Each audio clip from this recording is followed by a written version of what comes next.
Before Betty Crocker became a brand, she was America's kitchen savior during the hardest times. All you do is pour some Jell-O brand gelatin into a mold and chill until it thickens.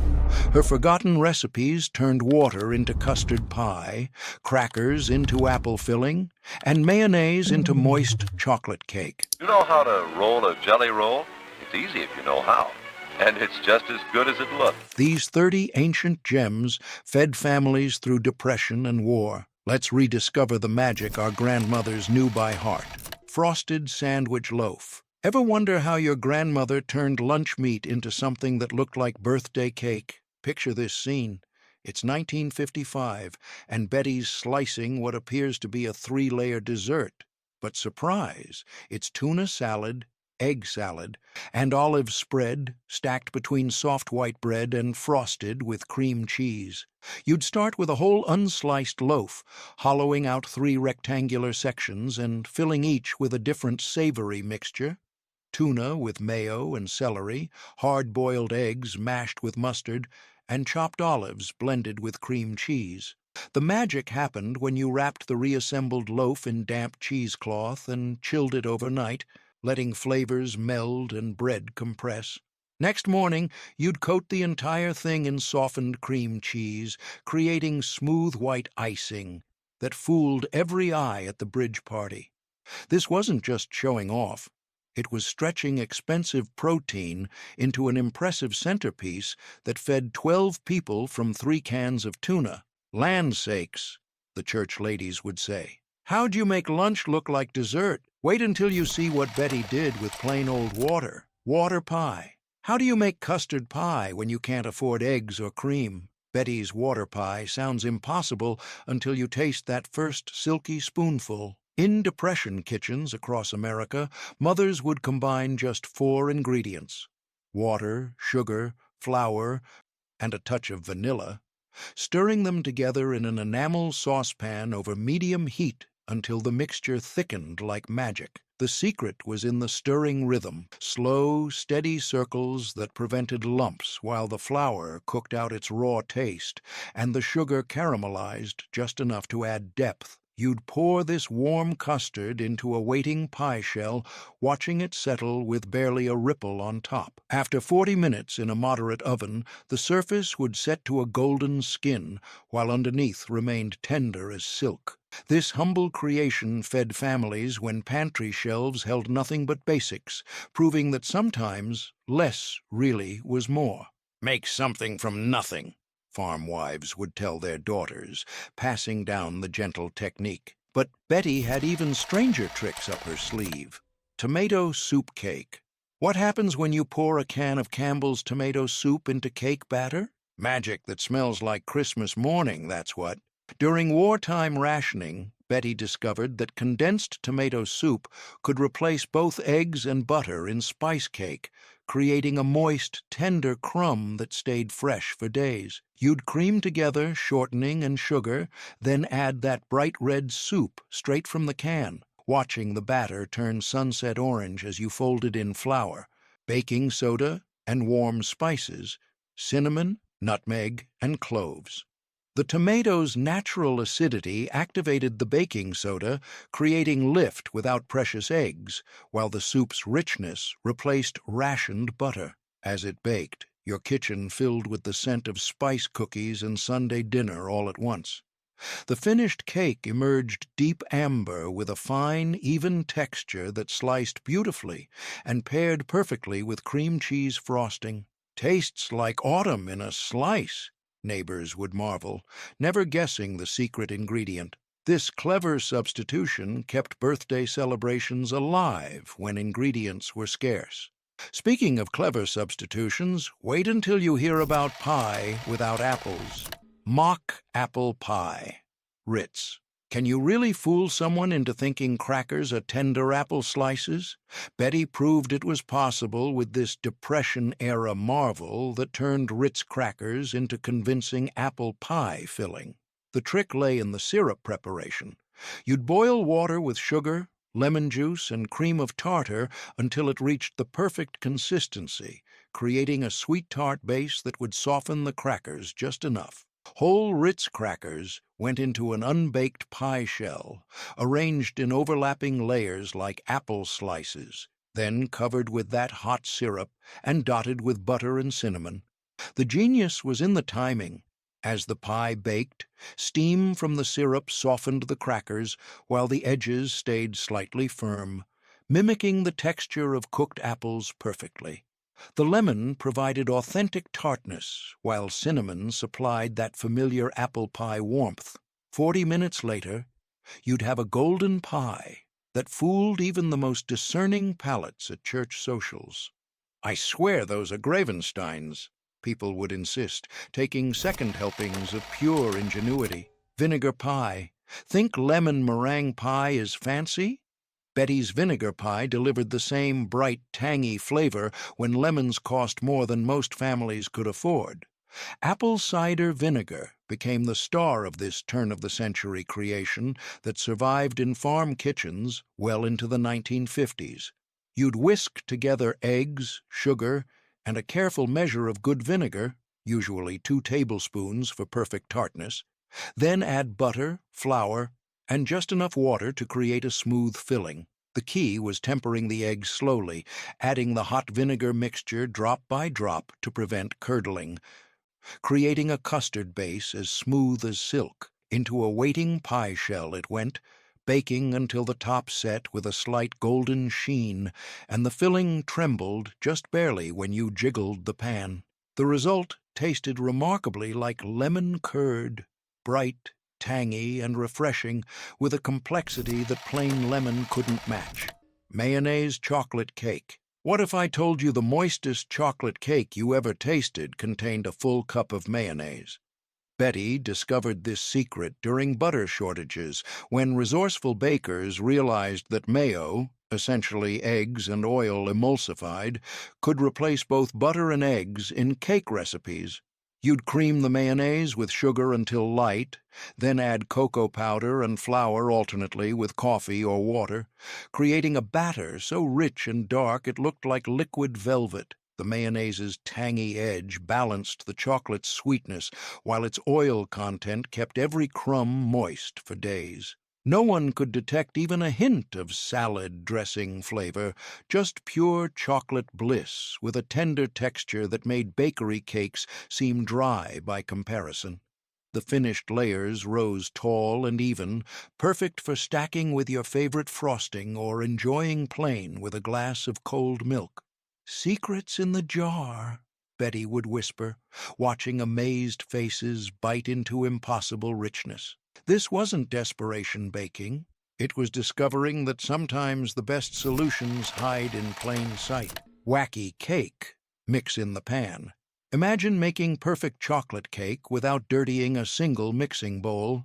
Just 3 wells poked into flour and a splash of water. This Depression-era wonder earned its name from the Wacky method that seemed too simple to work, yet produced reliable results every time. You'd measure flour, sugar, and cocoa directly into an ungreased cake pan, then create 3 small wells with your finger, 1 for vanilla, 1 for vinegar, and 1 for oil. Cold water poured over everything dissolved the dry ingredients while you stirred with a fork, right there in the baking pan, until smooth batter formed.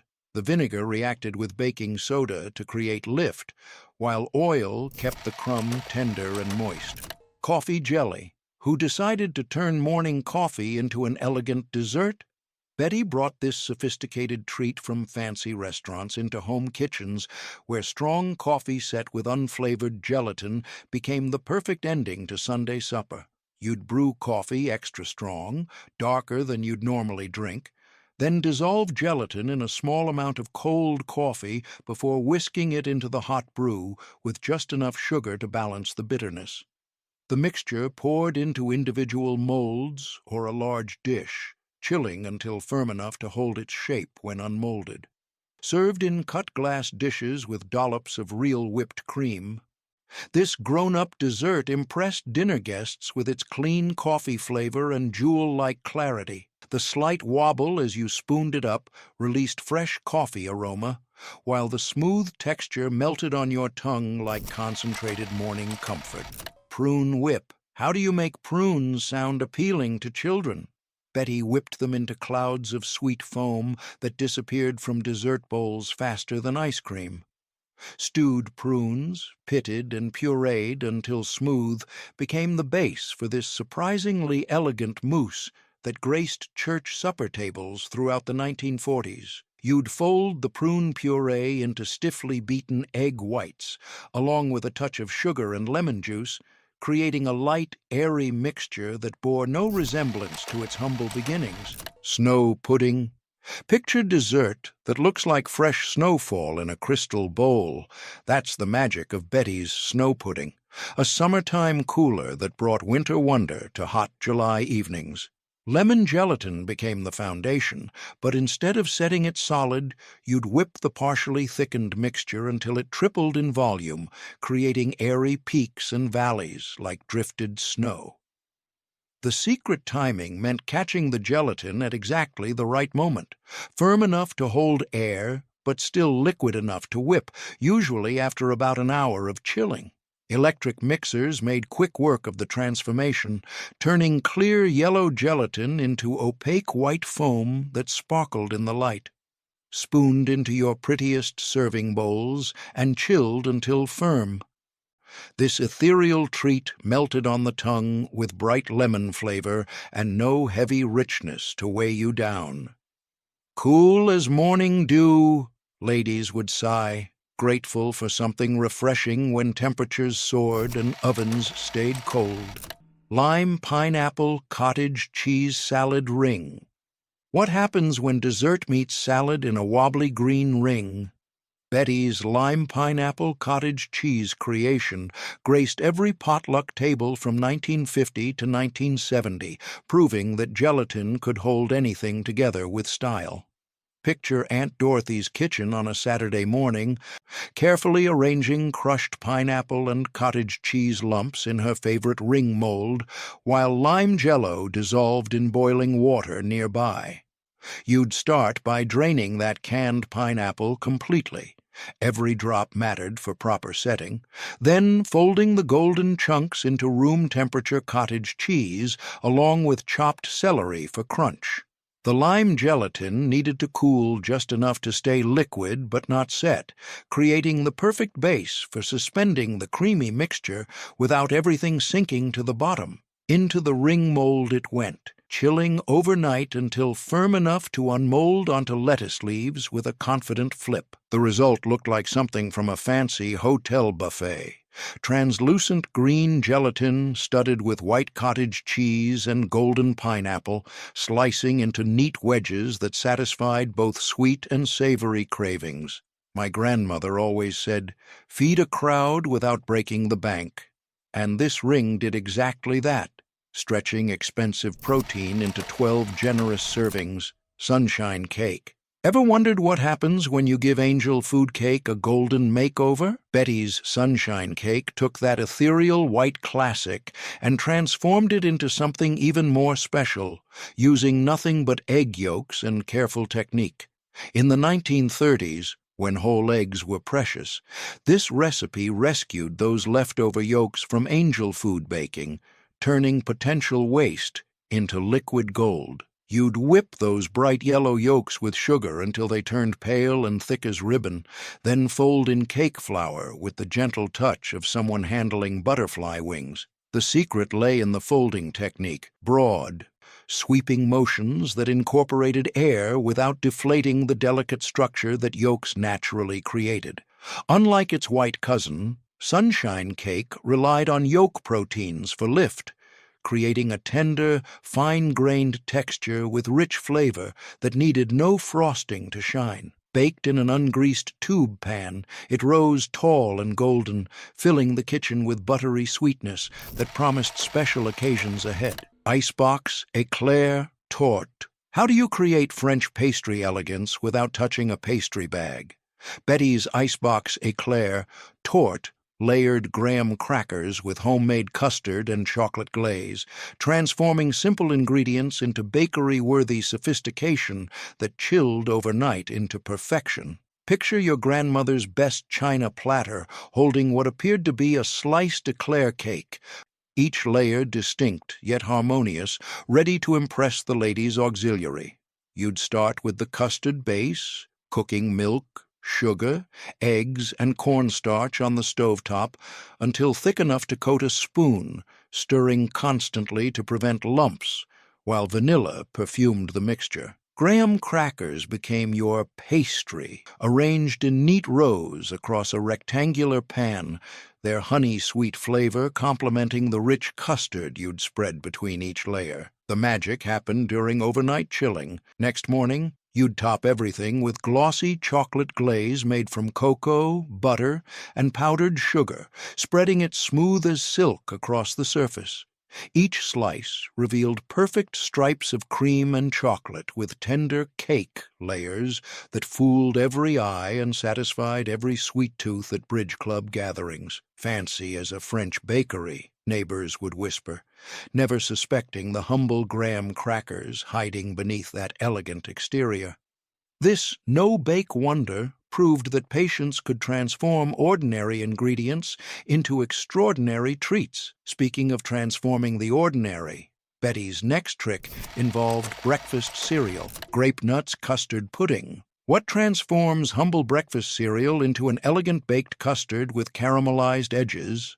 Betty's Grape-Nuts pudding elevated this crunchy cereal into a dessert worthy of Sunday dinner, proving that luxury textures could emerge from the most unexpected places. In Depression-era kitchens, where every ingredient earned its place through thrift and nutrition, this pudding stretched expensive eggs and milk into a satisfying dessert that stuck to hungry ribs. You'd scatter Grape-Nuts cereal across the bottom of a buttered baking dish, then pour over a rich custard base made from eggs beaten with sugar, vanilla, and warm milk heated just to steaming.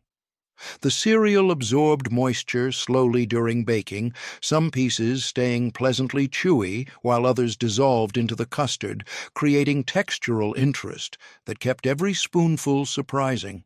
40 minutes in a moderate oven produced golden edges and a center that jiggled just slightly when nudged, signaling perfect doneness that would set completely as it cooled. The finished pudding sliced into neat squares, each one studded with softened cereal that added nutty sweetness and satisfying substance to the silky custard base. My great-aunt Millie always served this warm with a drizzle of cream, declaring it more filling than pie and twice as wholesome for growing children. The combination of familiar breakfast flavors in dessert form delighted families who appreciated innovation born from necessity rather than whimsy. Betty understood that comfort foods worked best when they surprised without shocking sensitive palates. Brown sugar dumplings. Can you create butterscotch sauce and tender dumplings in the same skillet at the same time? Betty's brown sugar dumplings performed this kitchen miracle, transforming simple pantry staples into a self-saucing dessert that bubbled away on stovetops across rural America. Picture the farmhouse kitchen after Sunday dinner, where leftover biscuit dough found new purpose floating in caramel-colored syrup that thickened as it cooked. You'd start by melting butter in your heaviest skillet, then stirring in packed brown sugar until it dissolved into amber liquid that smelled like candy-making day. Water and a pinch of salt joined the mixture, creating a bubbling caramel base, perfect for cooking tender dumplings that would steam to perfection above the sweet syrup. Drop biscuit dough went in by spoonfuls, each dumpling puffing as steam rose from the simmering sauce below, creating a covered pot environment that cooked them through without browning. 15 minutes of gentle bubbling produced dumplings light as clouds floating in butterscotch heaven, each spoonful delivering both cake-like texture and liquid candy satisfaction. Farm families gathered around the table with bowls and spoons, diving into this warm comfort that cost pennies to make, but tasted like pure indulgence after long days of hard work. "Sweet enough to make you forget your troubles," fathers would declare, reaching for seconds while the sauce still bubbled invitingly in the cast-iron pan. Hamburger, stretch a meal, loaf. How do you feed 8 people with 1 pound of ground beef? Betty's oatmeal meatloaf performed this daily miracle in kitchens where every penny counted and hungry families gathered around tables hoping for seconds, creating a mixture that held together beautifully while adding wholesome substance without meat's hefty price tag. Chopped onions, beaten eggs, and seasonings bound everything into a cohesive mass that shaped easily in a loaf pan, ready for slow baking that would meld flavors and create the perfect slicing texture. The oats absorbed meat juices during cooking, swelling into tender morsels that mimicked the texture of extra ground beef while adding their own nutty sweetness to each bite. An hour in a moderate oven produced a golden brown exterior with a moist, tender interior that sliced cleanly for dinner plates and held together perfectly for next-day sandwiches. Makes the meat go twice as far, mothers would tell each other, sharing this precious secret that kept protein on tables when budgets ran thin and growing children needed substantial meals. The beauty lay not just in economy, but in flavor. Potato doughnuts, mashed potato rings. What do you do with leftover mashed potatoes on Saturday morning? Betty transformed them into the most tender doughnuts that ever graced a farmhouse table, creating breakfast treats that stayed soft in lunch pails long after store-bought versions turned stale. Picture the kitchen scene. Yesterday's mashed potatoes getting a second chance at glory, mixed with flour and eggs into a dough so smooth it practically begged to be shaped into golden rings. The secret lay in using potatoes that were already seasoned and buttered, their starch content creating an incredibly tender crumb that absorbed just enough oil to stay moist for days. You'd work the potato mixture with flour until it formed a soft dough that rolled easily on a floured board, then cut perfect circles with a donut cutter, or improvised with 2 different-sized glasses. Into hot oil they went, floating and puffing as they turned golden brown, the potato starch creating an especially light texture that seemed to melt on the tongue. Fresh from the oil, these rings got a simple dusting of powdered sugar or a drizzle of maple glaze, transforming humble leftovers into bakery-quality treats that made Saturday mornings feel special. Salmon loaf with cucumber cream. How do you make canned salmon taste like it came from an expensive restaurant? Betty's salmon loaf with cucumber cream sauce transformed humble pantry fish into an elegant centerpiece worthy of bridge club luncheons and church social buffets. During the 1940s and 50s, when fresh fish was a luxury for inland families, this recipe proved that sophistication could emerge from a simple tin can and creative presentation.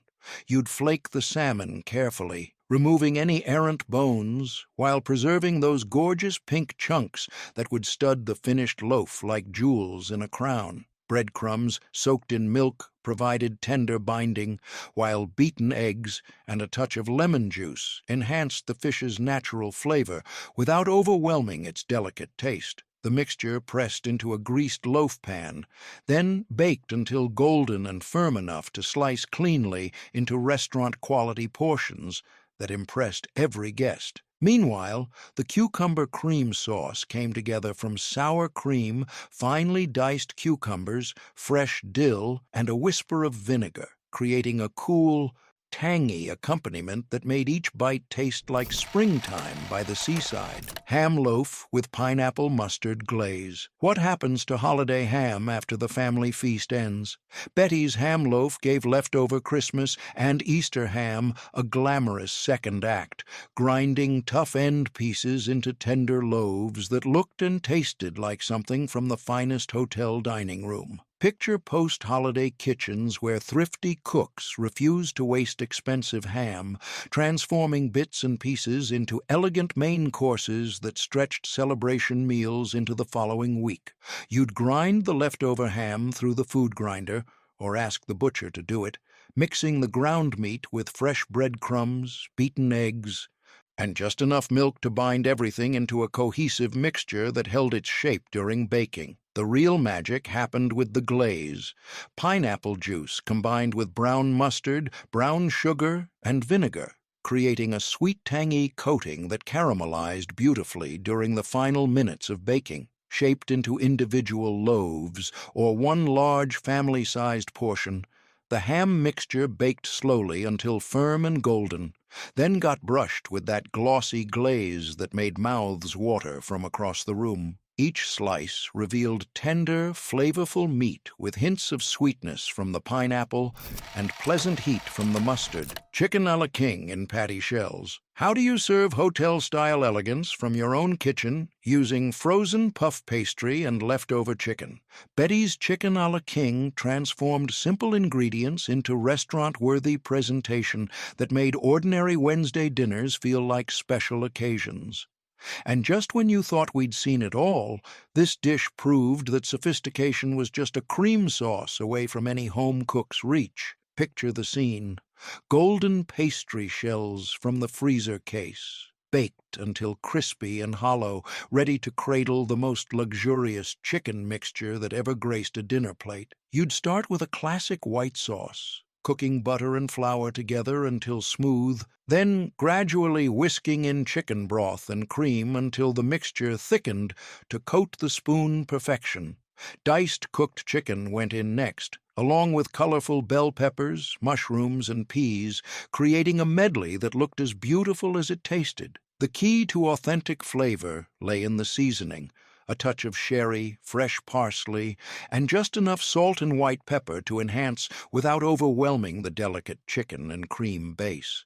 Spooned into those golden pastry shells and garnished with paprika and parsley sprigs, each serving looked like something from the finest dining room in town, complete with the little crown that made everyone feel like royalty. Oatmeal pie, poor man's pecan. What happens when you crave the rich, gooey sweetness of pecan pie, but pecans cost more than your weekly grocery budget? Betty's oatmeal pie delivered every bit of that beloved texture and flavor using humble rolled oats that transformed into something remarkably similar to expensive nuts during baking. Picture farm kitchens across the Depression-era Midwest, where resourceful bakers discovered that oats could fool even the most discerning palates when combined with the right mixture of corn syrup, brown sugar, and butter. You'd start with a standard pie shell, then whisk together eggs, corn syrup, and melted butter until the mixture gleamed like liquid amber in your biggest mixing bowl. Brown sugar added depth and molasses notes that mimicked the complexity pecans brought to traditional recipes, while vanilla enhanced the nutty illusion that would emerge during baking. The magic ingredient, old-fashioned oats, went in last, stirring just enough to distribute them evenly throughout the filling without crushing their texture. As the pie baked, those oats absorbed the sweet custard base while maintaining just enough bite to replicate the satisfying chew of pecans, creating layers of flavor that developed beautifully in the oven's heat. "Tastes just like the real McCoy," my great-grandmother would declare, serving generous slices to neighbors who never suspected the humble substitution that made this luxury dessert accessible to every family. The finished pie emerged from the oven with a golden, slightly cracked surface that promised gooey sweetness beneath, each forkful delivering that perfect balance of chewy and creamy that made pecan pie such a treasured treat. Date nut tea bread. Why did every church lady's recipe box contain at least 3 versions of date nut bread? Because this dark, moist loaf represented the perfect intersection of frugality and hospitality, transforming inexpensive dates into gift-worthy bread that improved with age and traveled beautifully in care packages. Picture kitchen counters lined with wrapped loaves, each one destined for a neighbor recovering from illness, a new mother, or distant relatives who deserved a taste of home during the holidays. The secret to Betty's version lay in the preparation method that coaxed maximum flavor from every ingredient without waste or fuss. You'd start by chopping dates until they formed sticky, sweet pieces that would distribute evenly throughout the batter, then combine them with chopped walnuts that added richness and satisfying crunch to every slice. Hot coffee or strong tea provided the liquid base, its slight bitterness balancing the date's intense sweetness while adding depth that made this bread taste sophisticated rather than simply sweet. The batter came together quickly in one bowl: flour, baking soda, salt, and sugar mixed with beaten eggs and melted butter. The finished bread sliced beautifully, revealing dark crumb studded with jewel-like date pieces and golden walnut bits, each piece substantial enough to satisfy hunger, yet refined enough for afternoon tea service. This recipe embodied Betty's understanding that the best gifts came from kitchens where love and skill transformed simple ingredients into lasting expressions of care. Remember that water pie from earlier? This bread shared its economy of means, but delivered even more lasting satisfaction: Cornflake Macaroons. How do you create bakery-perfect macaroons without expensive coconut or almond paste? Betty discovered that cornflakes could transform into delicate golden clusters that rivaled any confection shop creation when combined with the simple magic of beaten egg whites and sugar. Picture bake sale tables across 1950s America, where these crispy, chewy treats commanded premium prices despite costing pennies to produce from pantry basics that every household kept on hand. The genius lay in treating humble breakfast cereal like precious coconut, crushing cornflakes just enough to create varied textures while leaving some larger pieces intact for visual interest and satisfying crunch. You'd begin by whipping egg whites until they formed soft peaks that held their shape when the beater was lifted, then gradually add sugar while continuing to beat until the mixture became glossy and held stiff peaks like clouds of sweetened snow. Vanilla extract went in for flavor depth, followed by the crushed cornflakes folded in gently to preserve the airy structure that would create the perfect texture contrast between crispy exterior and tender interior. Dropped by spoonfuls onto parchment-lined baking sheets, these little mounds baked at low temperature until golden brown and just set, creating delicate cookies that held together beautifully while maintaining their light, airy quality. Crisp as autumn leaves, but sweet as honey, church ladies would describe them. Watching these treats disappear faster than traditional cookies that required expensive butter and elaborate preparation. The finished macaroons emerged from the oven with irregular, rustic shapes that spoke of homemade care rather than commercial uniformity, each one offering a delightful contrast of textures that kept people reaching for just one more. My Aunt Helen always said, "Sometimes the best fancy food comes from the simplest ideas," and these cornflake macaroons proved her wisdom every time they graced holiday cookie plates. Like that wacky cake we talked about earlier, this recipe showed how Depression-era innovation often produced results more interesting than traditional methods. 7-Up Lime Mousse. What happens when you turn soda pop into an elegant dessert worthy of summer garden parties? Betty's 7-Up Lime Mousse captured the effervescent joy of childhood in sophisticated form, creating a light, airy treat that tasted like celebration itself while using ingredients any corner store carried year-round. Picture backyard barbecues across suburban America in the 1960s, where hostesses served this pale green confection in their prettiest glass bowls, watching guests' faces light up with surprise and delight at the unexpected fizzy lightness. The secret lay in timing and technique that preserved the soda's characteristic sparkle while transforming it into something far more refined than its humble origins suggested. You'd start by dissolving lime gelatin in hot water according to package directions. Then replace the cold water portion with chilled 7-Up, stirring gently to preserve as much carbonation as possible while ensuring complete dissolution of the gelatin granules. The mixture went into the refrigerator until partially set, about 40 minutes, reaching that crucial consistency where it was firm enough to hold air but still liquid enough to whip into billowy peaks. Electric mixers made quick work of the transformation, turning the slightly thickened gelatin into pale green foam that tripled in volume and captured tiny air bubbles like edible champagne, folded with sweetened whipped cream. This ethereal mixture became something truly special, light enough to float on the tongue, yet substantial enough to satisfy sweet cravings without the heaviness of traditional desserts. "Tastes like drinking sunshine," children would giggle, spooning up the fizzy sweetness that made ordinary Tuesday nights feel like birthday parties. The finished mousse held its shape beautifully when chilled, each serving revealing the perfect balance of citrus brightness and creamy richness that characterized the best of mid-century entertaining. Like those Cornflake Macaroons we just discovered, this recipe proved that innovation often emerged from combining familiar ingredients in unexpected ways. Remember how that tomato soup cake surprised everyone with its moist perfection? This mousse delivered the same kind of delightful shock to taste buds expecting ordinary dessert. Graham cracker cream pie. Why settle for expensive pie crust when graham crackers could create something even more delicious?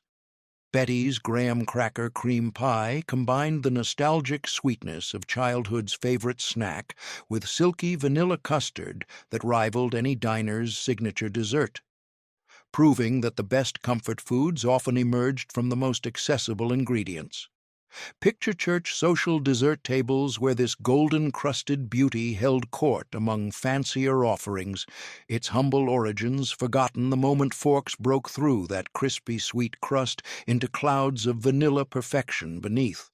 The crust itself became an adventure in texture and flavor, with graham crackers crushed into fine crumbs that mixed with melted butter and just enough sugar to bind everything into a mixture that pressed beautifully into pie pans and baked to golden perfection. You'd roll the crackers in a clean dish towel, then crush them with a rolling pin until they formed even crumbs that would pack firmly without becoming powder, creating the perfect foundation for the creamy filling that would follow. Custard filling started with a classic stovetop base. Milk heated gently while you whisked together sugar, cornstarch, and egg yolks in a separate bowl, tempering the eggs slowly to prevent curdling while creating the smooth, thick mixture that would set into silk. Vanilla extract added its familiar warmth, while a pat of butter stirred in at the end created the glossy finish that made each spoonful gleam like liquid satisfaction on the spoon. "Simple as can be, fancy as you please," my grandmother would say, serving perfect triangular slices that revealed the beautiful contrast between golden crust and pale cream filling. The graham crackers brought honeyed sweetness that complemented rather than competed with the vanilla custard, creating a harmony of flavors that tasted like childhood summers and church picnics rolled into one perfect bite. This pie embodied everything Betty understood about American dessert preferences. Familiar flavors elevated through careful technique, accessible ingredients transformed into something special, and the kind of uncomplicated perfection that made ordinary moments feel celebratory. Just like that snow pudding that turned simple gelatin into winter wonder, this pie proved that magic lived in the details of preparation rather than the expense of ingredients. Porcupine meatballs. What makes a simple meatball grow spikes that kids beg for at dinner time? Betty's porcupine meatballs transformed ordinary ground beef into whimsical dinner magic, with rice grains that poked out like tiny quills while absorbing all the savory flavors of tomato soup gravy that simmered everything to tender perfection. Picture busy weeknight kitchens across 1950s America, where working mothers discovered this one-skillet wonder that entertained children while stretching expensive meat into satisfying family portions that left everyone asking for seconds. The magic happened during the mixing process, where uncooked rice combined with ground beef, chopped onion, and beaten egg, creating meatballs that would cook the rice internally while developing their characteristic spiky appearance as the grains absorbed moisture and expanded.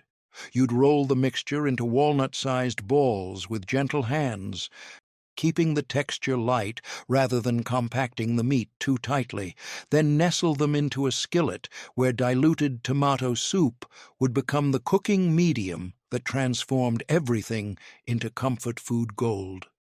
The rice absorbed flavors while cooking, swelling, and pushing out through the meat's surface to create those beloved porcupine quills that gave the dish its playful name and made every child feel like they were eating something magical rather than just another meatball dinner. "Look at those little spikes!" kids would exclaim, delighting in food that seemed designed specifically for their amusement, while mothers appreciated the economical way rice stretched precious ground beef into portions generous enough for growing families. The tomato soup base provided familiar comfort flavors that appealed to conservative palates, while adding moisture that kept everything tender and delicious throughout the gentle simmering process that melded all the elements into harmonious perfection. My mother always said, "Food that makes children smile makes mothers happy." And these porcupine meatballs delivered joy along with nutrition in equal measure. Like that oatmeal meatloaf that stretched Hamburger beyond belief, this recipe showed how creative cooks could make necessity feel like abundance through clever presentation and kid-friendly appeal. Impossible coconut pie. Biscuit. How does one batter magically separate into 3 distinct layers while baking? Betty's impossible coconut pie performed kitchen alchemy that seemed to defy logic, with Bisquick mix creating its own crust while eggs and milk formed custard and coconut rose to create a golden topping that looked like professional pastry work. Picture amazed dinner guests watching this miracle emerge from ordinary ovens, each slice revealing perfect layers that appeared impossible to achieve from such simple mixing instructions that even beginning bakers could master with confidence. The genius lay in the specific gravity of ingredients and the way Bisquick's pre-measured flour, fat, and leavening reacted differently during baking, with heavier elements settling to form crust, while lighter components rose to create distinct layers without any special technique or timing. You'd simply combine all ingredients, eggs, milk, sugar, butter, vanilla, coconut, and Bisquick, in a blender or mixing bowl, creating what appeared to be ordinary batter that showed no hint of the transformation awaiting it in the oven's heat. The mixture poured into a greased pie pan looked unremarkable, just another custard base that gave no clue about the magic happening as proteins coagulated, starches developed structure, and coconut floated upward to form its own golden crown. 40 minutes of baking produced the impossible, a pie that had literally baked itself into 3 perfect layers without any intervention from the cook, each forkful delivering crispy bottom crust, silky custard center, and chewy coconut topping in harmonious combination. Mock chicken legs. City chicken. What do you do when chicken costs too much, but your family craves that familiar drumstick experience? Betty's City Chicken transformed cubes of affordable pork and veal into convincing chicken legs that satisfied both budget and taste preferences, proving that creative presentation could make any protein feel special enough for Sunday dinner celebrations. Picture urban kitchens during the Depression and war years, where clever cooks threaded meat cubes onto wooden skewers to create the illusion of drumsticks that children would grab with both hands, just like real chicken legs from the farmyard.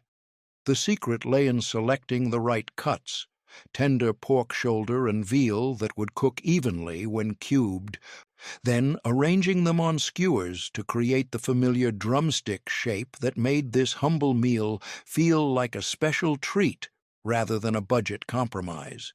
You'd roll each assembled drumstick in seasoned flour, then beaten egg, and finally breadcrumbs, creating a golden coating that would crisp beautifully during browning and hold all the flavors together throughout the gentle braising that followed. Into a heavy Dutch oven they went, browning on all sides until golden and fragrant, then nestling into a bath of chicken broth that would steam cook the meat to fork-tender perfection while developing rich gravy that tied everything together. The finished drumsticks emerged from their broth bath, looking remarkably like the real thing, with golden brown coating that crackled satisfyingly, and meat so tender it practically fell off the skewers at the gentle pressure of a fork. "Tastes better than the bird," fathers would declare, gnawing on these meaty treats that provided more substance than actual chicken legs while costing significantly less at the neighborhood butcher shop. Children delighted in the familiar shape that made dinner feel normal despite hard times, while mothers appreciated the way this recipe transformed tough economic realities into family memories that centered around shared meals and creative solutions. Like those porcupine meatballs that made rice fun for kids, this dish proved that presentation mattered as much as flavor when it came to family satisfaction and mealtime joy. The genius extended beyond mere economics into the psychology of comfort, where familiar shapes and textures could provide emotional nourishment alongside physical sustenance during challenging times. Jellied chicken salad mold, savory aspic ring. Why did elegant hostesses of the 1950s consider molded salads the height of entertaining sophistication? Betty's Jellied chicken salad mold transformed humble ingredients into restaurant-worthy presentation that impressed Bridge Club guests while showcasing the artistic possibilities that lay hidden in everyday gelatin and leftover chicken from Sunday's roast dinner. Picture perfectly appointed dining rooms where these shimmering rings held court on silver platters, each slice revealing jewel-like pieces of chicken, celery, and pimientos suspended in crystal-clear aspic that caught the light like edible stained glass windows. The magic began with proper broth preparation, using chicken bones and scraps to create intensely flavored liquid that would provide both nutrition and taste foundation for the gelatin base that would hold everything together in elegant suspension. You'd strain the cooled broth carefully, removing every trace of fat that would cloud the final clarity. Then bloom unflavored gelatin in cold broth before dissolving it completely in the heated liquid that would transform from simple soup into sophisticated molding medium. Diced chicken breast went in first, followed by crisp celery for crunch, chopped hard-boiled eggs for richness, and bright red pimientos for color contrast that would create visual interest when the mold was sliced for serving on individual plates. The ring mold itself became part of the presentation, creating a hollow center perfect for filling with mayonnaise rosettes or crisp lettuce leaves that elevated the entire dish from simple salad into centerpiece-worthy creation that commanded attention and admiration. "Fancy as anything uptown," guests would whisper to each other, admiring both the technical skill required to achieve such perfect clarity and the artistic eye that arranged ingredients for maximum visual impact when unmolded onto serving platters. The finished salad delivered satisfying protein and refreshing vegetables in each translucent slice, proving that gelatin could be sophisticated rather than childish when handled with proper technique and attention to presentation details that mattered to discerning diners. My grandmother's Bridge Club considered these molded salads essential for any gathering that aimed above ordinary potluck status, each hostess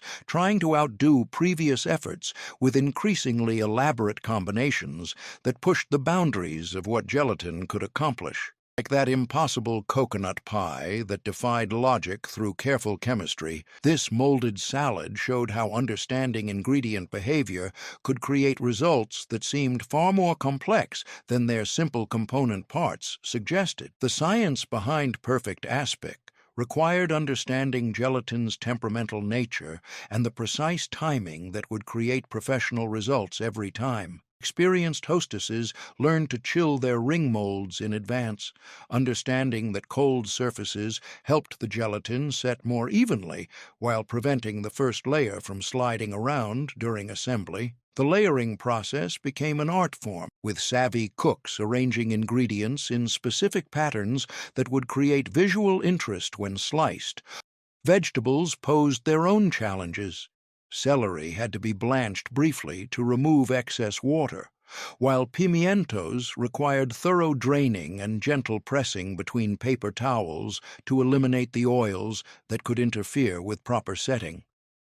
Color coordination became a mark of sophisticated entertaining, with hostesses selecting ingredients that would create pleasing visual harmony when viewed through the crystal-clear gelatin medium.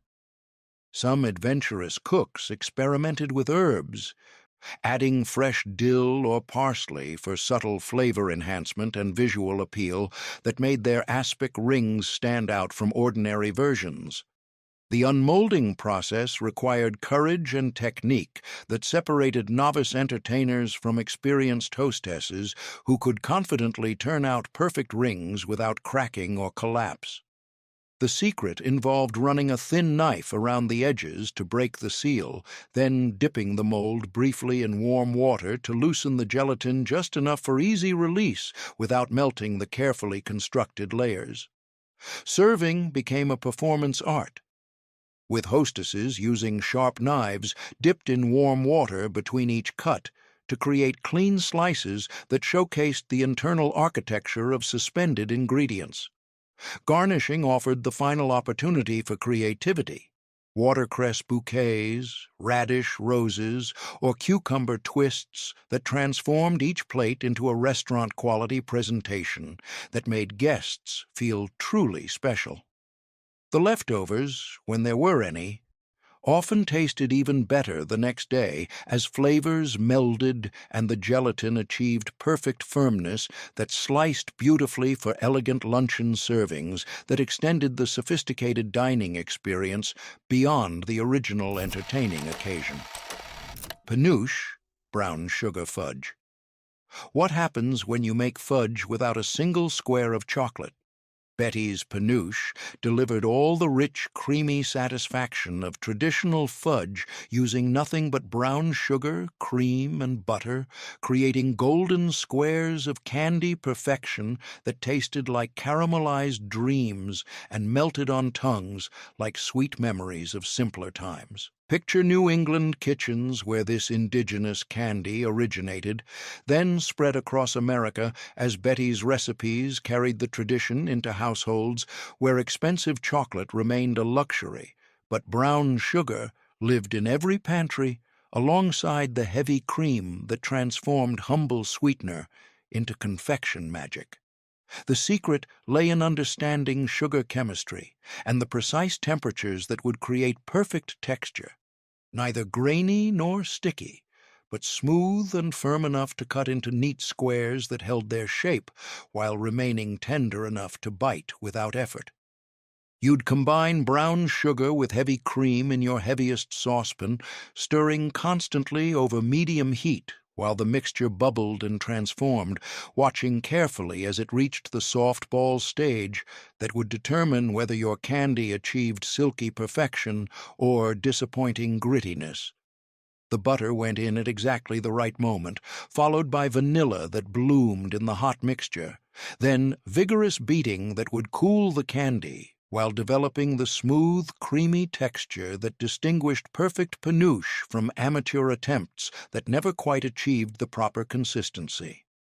Into a buttered pan, the mixture went, cooling until firm enough to cut into perfect squares that revealed golden brown color and fudge-like texture that satisfied every sweet craving without requiring expensive chocolate or complicated tempering techniques that intimidated home candy makers.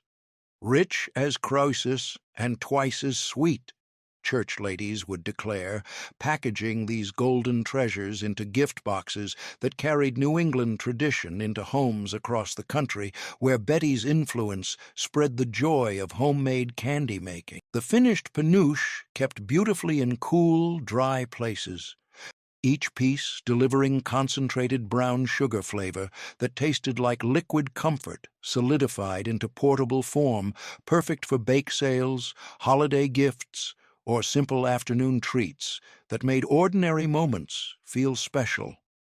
My great-aunt Bertha always said, "The best candy tastes like home," and this panouche embodied everything she meant. Familiar flavors elevated through careful technique, accessible ingredients transformed into luxury treats, and the kind of old-fashioned satisfaction that connected every bite to generations of American candy-making tradition.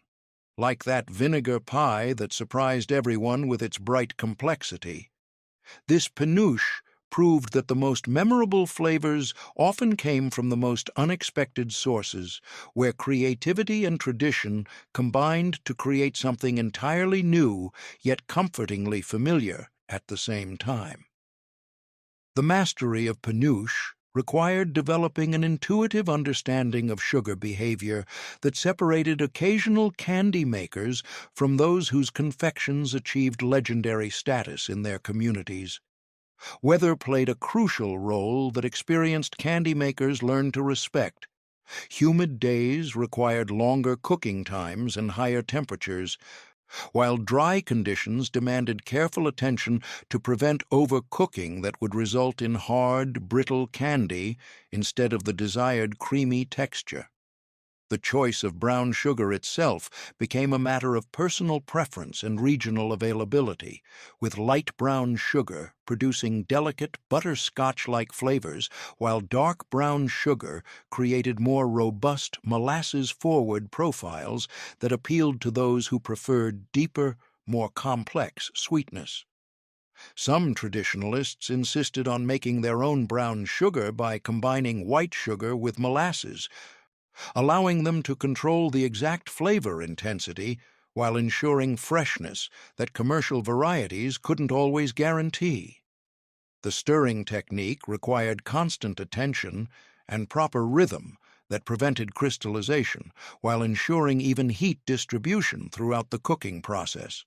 Experienced candy makers developed a sixth sense for the subtle changes in bubble formation and color development that signaled different stages of doneness, understanding that the softball stage arrived not just at a specific temperature, but when the mixture reached a particular consistency that could only be judged through careful observation and testing.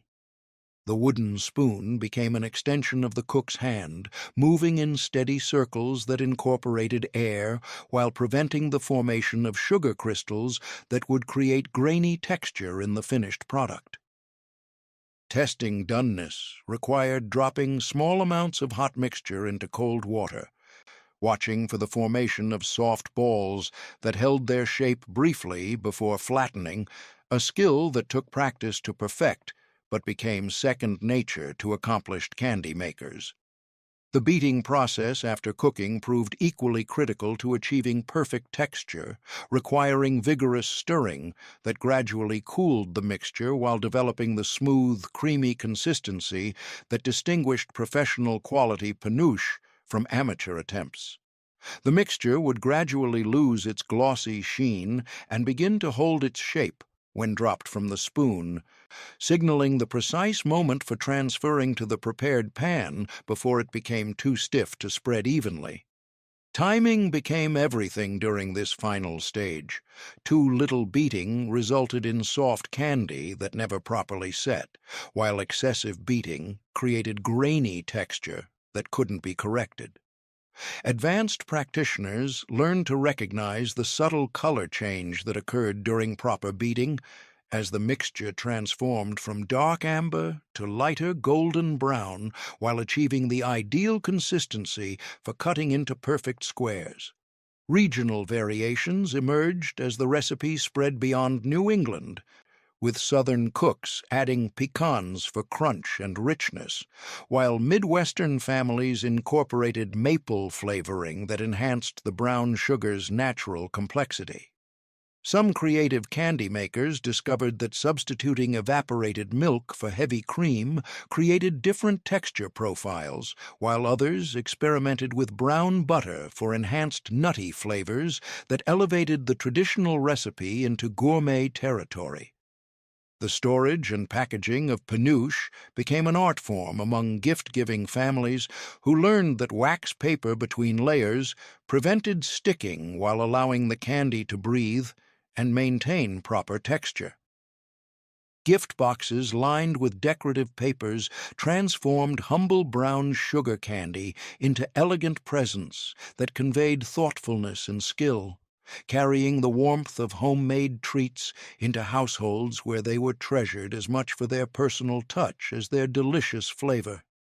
These 30 forgotten treasures from Betty's kitchen prove that our grandmothers were true culinary artists, turning hardship into flavor and scarcity into abundance. Which recipe takes you back the most?